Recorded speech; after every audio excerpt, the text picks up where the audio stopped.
India alone has about, roughly about 20 million freelancers. What do you think were the mistakes that you made in your previous startups that you learned from? So I think previous startup one was about market sizing. I remember, I was with one of the greatest entrepreneurs of this era, the founders of Flipkart. Hello, everyone. Welcome to another episode of Entrepreneurship Journeys podcast. Today, I have with me one of my favorites, one of my favorite entrepreneur, and my mentor also, Mr. Naman Sarawagi. Naman has been, a serial entrepreneur from now, a long, long time. Naman was the first PM at FreeCharge. Naman was the first PM at also Zipdial. And Naman after that, ran a startup called Find Yogi, sold that startup, it got acquired actually, and now Naman is running a startup called Refrens. Refrens has 50,000 plus media agencies and freelancers on their platform. Today we're going to see the journey of how did Naman build Refrens, how did Refrens go to 50,000 plus agencies, and a lot more. Also, Naman has invested in 15 plus startups, and we'll be learning a lot about angel investing and how does Naman think about angel investing. Great. Thanks a lot. Thanks a lot for Naman, first of all, for being here. Thanks a lot for giving out your time. Right. It's a pleasure. Hey Gautam, thank you for having me. Let's start with, what has been your journey? FreeCharge to Zipdial to Find Yogi to Reference. Right. So how did you jump from being a product manager to a founder and now, running a successful company sort of? Yeah. Sure. So, FreeCharge was obviously the first startup that I worked for, after college. I worked with a couple of startups during college, more like an intern. Mm-hmm. After college, I wanted to get into advertising, tried my hands at it, and I gave up in like 2 weeks. My understanding of how advertising works versus what I actually experienced, it was very different. So I quit that. Started blogging online. That is where I met Kunal, and we started working on FreeCharge together. Worked there for a little over 1 year. We were like about 100,000 users when I quit FreeCharge to move on to Zipdial. Now Zipdial, very interestingly, I had been working on that idea during college days. And when I saw this, very capable team pursuing the same idea, I thought maybe I should join them. Right. So I, jumped from FreeCharge to Zipdial. Right. And was with was with Zipdial for about 2 years. Somewhere in between, I started a side hustle. So this was a price comparison site. Supposed to be a weekend project and all, right? Wasn't like really pursuing this like a startup. And we started getting some incoming leads from VCs, who thought that this could be fundable, and I got carried away with that. So I also started believing that this could be fundable, right? And we did get funded, not from a VC, but from an individual angel investor, and raised about $100,000. This was in September of 2012, right? So I quit, Zipdial, started pursuing Find Yogi full time. I still don't believe that this was a venture fundable idea because my competitors also there were some who raised about $10 to $11 million. And everyone ended up folding up to one of the profitable startups, which was lesser funded in terms of VC money, right? So it wasn't a VC fundable thing, at least on the hindsight, it is very clear now. So I did Find Yogi for about 4 years, right? 2016 is when we exited. And between 2016 and 18, started freelancing a lot, invested in a few startups. So what did Find Yogi essentially do? So Find Yogi was a price comparison site, electronics e-commerce. Okay. So putting up prices from Flipkart, Amazon, etc. on a single page. Our competitors were like My Smart Price, 91 Mobiles, Price Baba. Okay. Right.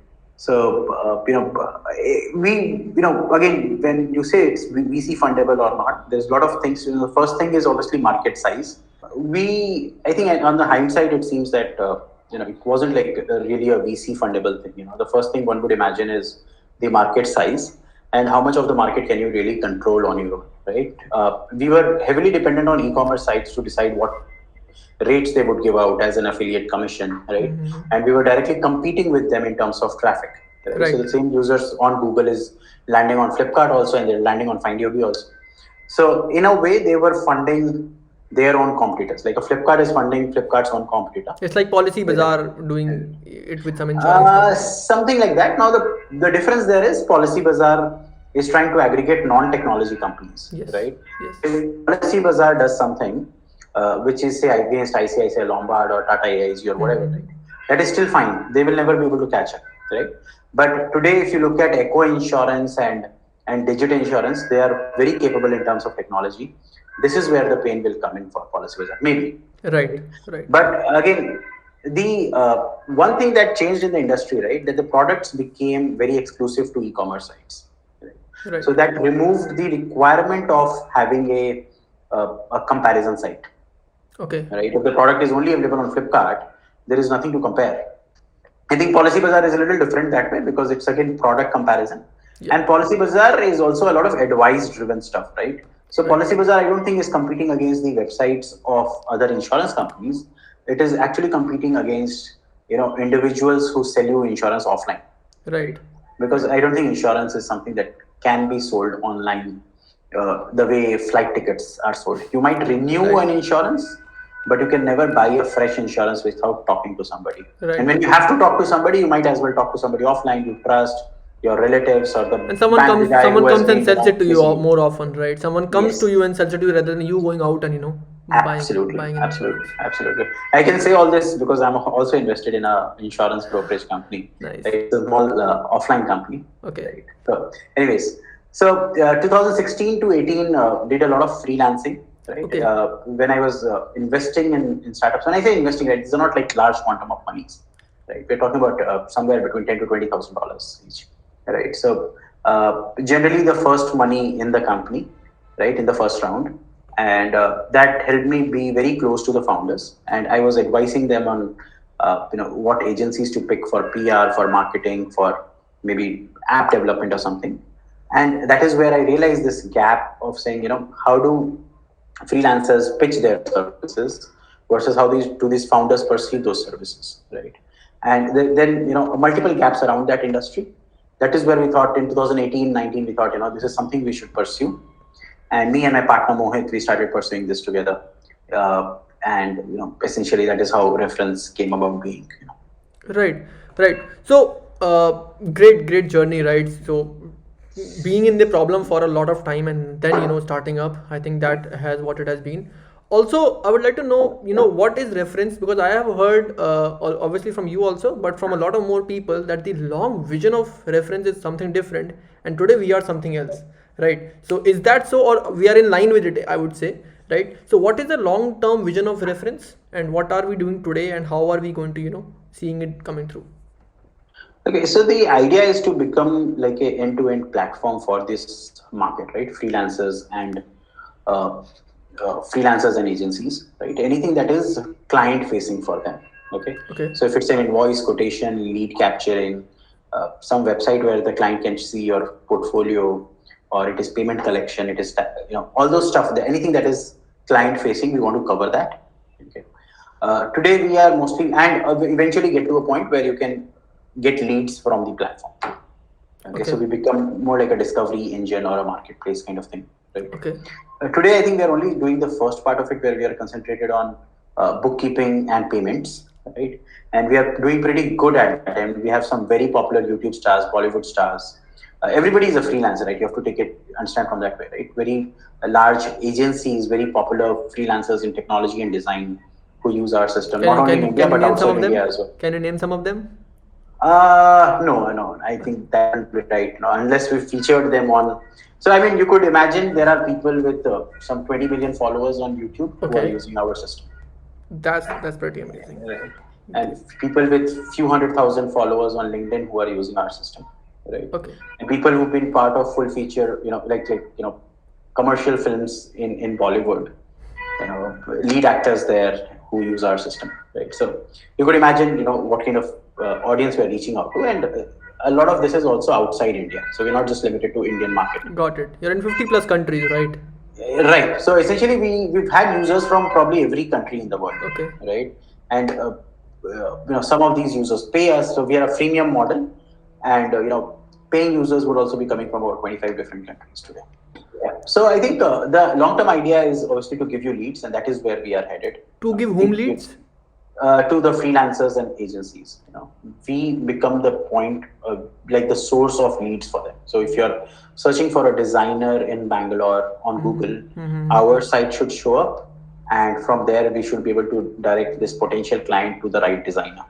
Right That now, is the idea. just going a bit, more deeper onto this, might sound like, some investor might ask this to you, but yeah. So, there are many invoice generation companies, Quick Work, Razorpay, all of that. And then there are many companies like freelancing, freelancer.com, Upwork, right? And targeting the same kind of audience somewhere. So how do you, say that, okay, I want to niche down on this? And how do you tell the audience that this is one place for you and don't go there, or this is for you, that is might or might not be for you?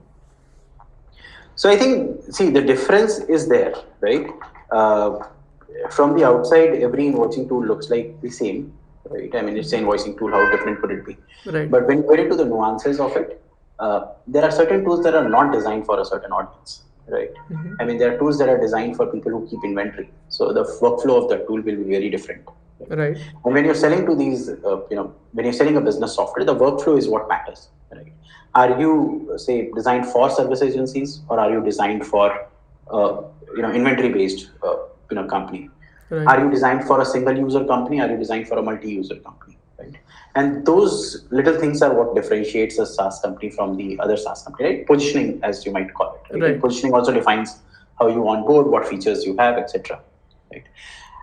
The more important thing is what you do with that audience. So I don't think if you build a purely SaaS company, like a software with one or two use cases like bookkeeping or lead management, etc., I don't think there is $1 billion company to be made in that format. If you look at some of the largest SaaS companies from India, they are either a suite of products like Freshworks, right? And I would imagine Freshworks has at least 20 different products today. Yes. Or there are companies like Zenoti, which are also payments driven, which have like a significant payments driven revenue. So the last I heard was 70% coming from payments, 30% coming from SaaS. So purely SaaS company, I don't think can be very, very large, right? Not like $1 billion company, unless something new comes up, or it's like a deep tech thing that everybody needs, right? Otherwise, it's very difficult. Right? So that is where we are using the SaaS as a hook to bring in users, to retain them, and eventually the value extraction, or value capturing from them will happen in other means like payments or marketplace, etc. And your revenue is driven from what all sources? So there are three sources. One is SaaS premium. So we believe about 5% of users will be paid users eventually, right? And that is the number for Dropbox, and we think we'll be mimicking them. Today it's about 3.5% of users being paid users. So that's SaaS. Second is payments. Today we are the cheapest form of collecting payments across Asia. For international payments, there is nothing cheaper than Refrens in the whole of Asia. Whether you're receiving money from Europe to Thailand, from US to India, we are the cheapest method. Okay, So like the that's transaction second. fee is like very. Yeah, the transaction fee and the forex that would come out to be.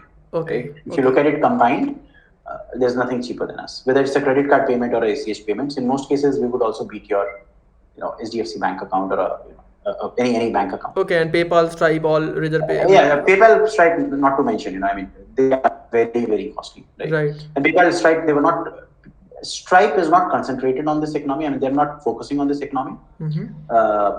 PayPal is not designed for such use cases, for business payments. Absolutely. PayPal is designed for more consumer payments, sub $500 kind of payments, right? Not for large payments. Right. Our average ticket size is $1,500. Got it. Also, I think Refrens helps a lot of freelancers, those who haven't got a GST yet, right? So you don't need a GST less than 20 lakhs, and I think that is how it is, right? So I think whatever is the requirement of the law, right? So I don't think GST requirement is there for a certain kind of thing. So we don't really look into say you have a GST or not. Okay. If it's required by the law, you follow it, right? We only concentrate on helping you do your books, helping you collect payments. We are not involved in doing compliances for. Got it. So the audience is very niche down, like it is very segregated in that sense. Yes, it's niche, but it's not small. It's not small, yeah, but it's niche. It's not small, right? So today I would imagine, by any conservative figure, there are at least 200 million active freelancers throughout the world. Right. Okay. Right. And this number is only growing. India alone has about, roughly about 20 million freelancers. Damn. Again, this I'm talking about knowledge workers, not like freelancers who would work on Zomato or on Uber or urban company. Right. Not those kind of freelancers. Right. Only knowledge workers like a logo designer to an investment banker. Those kind of freelancers. Got it.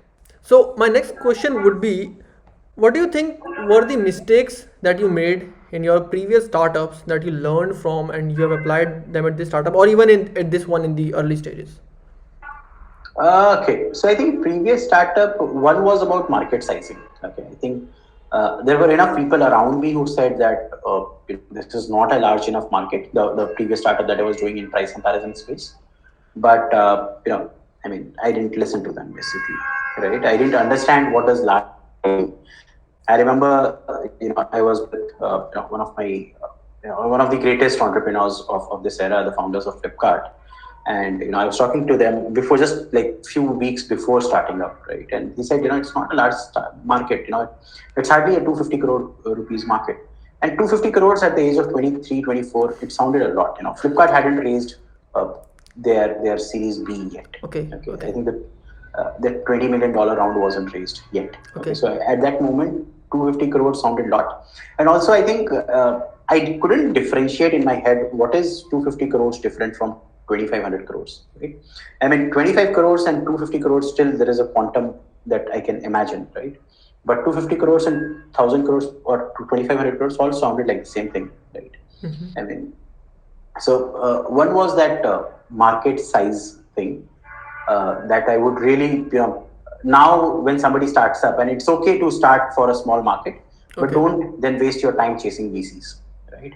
I think had I ran Find Yogi as a lifestyle business, saying there is enough money to be made for myself and my team, right? It would have been a great business. Okay, I wasted a lot of time trying to imagine that this is a VC fundable business, right? And chasing VCs for that, and spending money in that way, chasing for the long growth and not like today's profit kind of thing. So that was one difference, and the other I would say is in terms of team and retention. How do you really hire people? What is their motivation? I think I've been more careful this time, and at least I'm satisfied, right? Saying the kind of team I'm building now is very different from the team that I built earlier. I think, and it's not about people being good or bad. It's just about are they a match or not, right? Some people who left Find Yogi went on to do great in their career, right? Right. But at that moment, they couldn't fit in Find Yogi. Maybe the company wasn't growing fast, or they were not growing fast enough. I think these two are the major things that I've relooked when starting again. And other things, I think every startup, with a new founder or old founder, they'll do their fair share of mistakes, and that will continue happening.